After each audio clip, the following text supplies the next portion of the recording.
Kevin Costner's misunderstood sci-fi classic is back on streaming by popular demand. The 90s were the time for taking big creative swings, and there was no bigger one than Kevin Costner's Waterworld.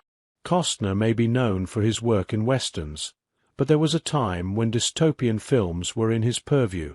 Waterworld was admittedly one of the strangest, but that isn't necessarily a bad thing, and now fans can stream the film to their heart's content. Costner stars in the film as the Mariner, a loner in a world where global warming has enveloped the entire world in water. In this world, he is mutated to have gills and webbed feet, and even though this should be regarded as a commodity in this world, everyone treats him as an outcast.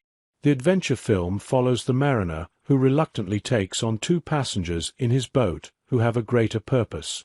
Helen Jean Triplehorn and a young girl, Enola Tina Majorino, believe they have a map to find dryland, which would be an antidote to the terrible world they live in, full of pirates and mutated beasts. Waterworld eventually became a cult classic, but regardless, critics were not initially kind to the film. The movie has a current standing of 59% on Rotten Tomatoes, though it has warmed the cold waters of when it first premiered. Waterworld was too high concept for its time.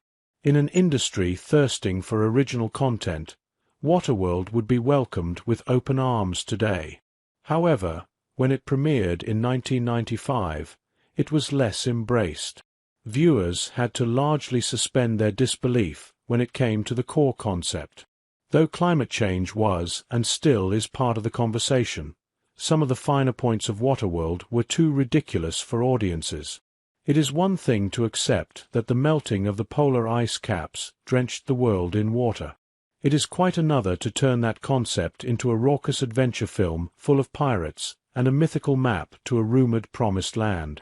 Despite these trappings, Waterworld was ultimately underrated, and may do better on streaming now that fans can buy or rent it digitally. The film is a raucous good time that has all the makings of a decent adventure film. True adventure films are few and far between, but the rise of comic book movies and these escapist elements are enough to delight anyone who watches it. Waterworld is currently available to buy or rent on most digital platforms.